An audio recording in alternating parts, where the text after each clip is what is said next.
Hello everyone, welcome to Cook with Subi.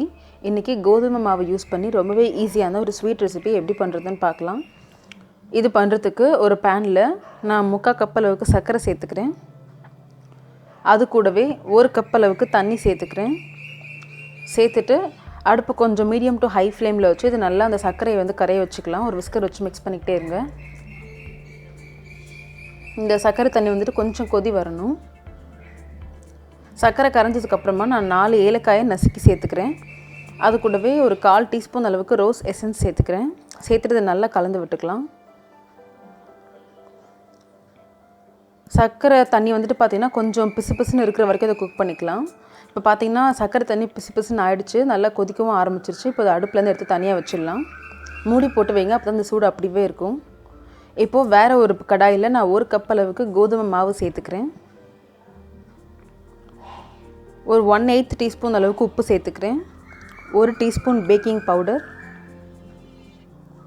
1/4 teaspoon அளவுக்கு baking soda சேர்த்துக்கிறேன்.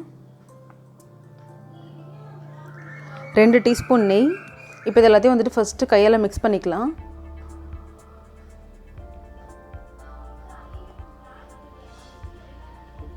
இந்த நெய் பேக்கிங் சோடா எல்லாமே ஈவனாக ஆகிற மாதிரி எல்லா இடத்துலையும் நல்லா போட்டு மிக்ஸ் பண்ணிக்கோங்க. மிக்ஸ் பண்ணதுக்கு அப்புறமா நான் 1/4 கப் ப்ளஸ் ஒரு 2 டேபிள் ஸ்பூன் அளவுக்கு பாலை கொஞ்சம் கொஞ்சமாக சேர்த்து நல்லா மிக்ஸ் பண்ணிக்கிறேன்.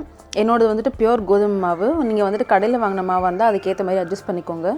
இப்போ இந்த மாவை 10 நிமிஷம் தனியாக வச்சிடலாம். ஸோ 10 நிமிஷத்துக்கு அப்புறமா எடுத்து கொஞ்சம் லைட்டாக நீட் பண்ணிக்கோங்க. மாவை கொஞ்சமாக நீட் பண்ணதுக்கப்புறமா மொத்த மாவையும் இந்த மாதிரி வந்துட்டு ஒரு சப்பாத்தி கட்டையை வச்சு நல்லா வந்துட்டு உருட்டிடுங்க. ரொம்ப வந்துட்டு மெலிசாக உருட்ட வேண்டாம், ஓரளவுக்கு கொஞ்சம் திக்காக இருக்கணும். அதை திக்காக உருட்டினதுக்கப்புறமா ஒரு கத்தி வச்சு இந்த 4 பக்கமும் வந்துட்டு கட் பண்ணிடலாம் ஈவனாக. அதாவது ஒரு ஸ்கொயர் ஷேப் வர்ற மாதிரி கட் பண்ணுங்கள். ஈவனாக கரெக்டாக இந்த மாதிரி கட் பண்ணிவிடுங்க.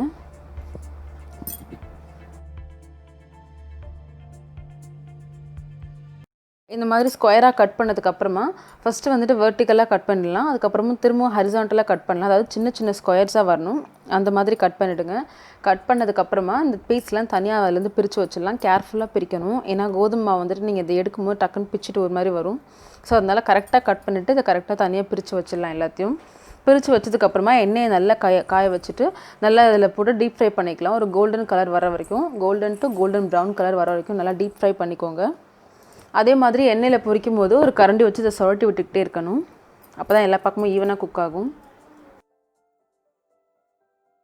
எல்லாத்தையும் நல்லா பொரிச்சதுக்கப்புறமா நான் வந்துட்டு எல்லாத்தையும் ஒரே பேட்சாகவே பொரிச்சு எடுத்துட்டேன். கொஞ்சம் பெரிய பாத்திரமாக வச்சு எல்லாத்தையும் ஒன்றா பொரிச்சுக்கோங்க.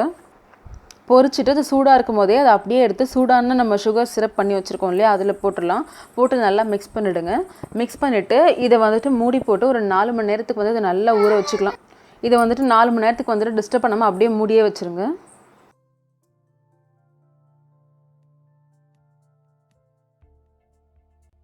நாலு மணி நேரத்துக்கு அப்புறம் பார்த்திங்கன்னா இந்த சர்க்கரை சிரப்பெல்லாம் அது நல்லா உறிஞ்சி நல்லா சாஃப்டாக இருக்குது.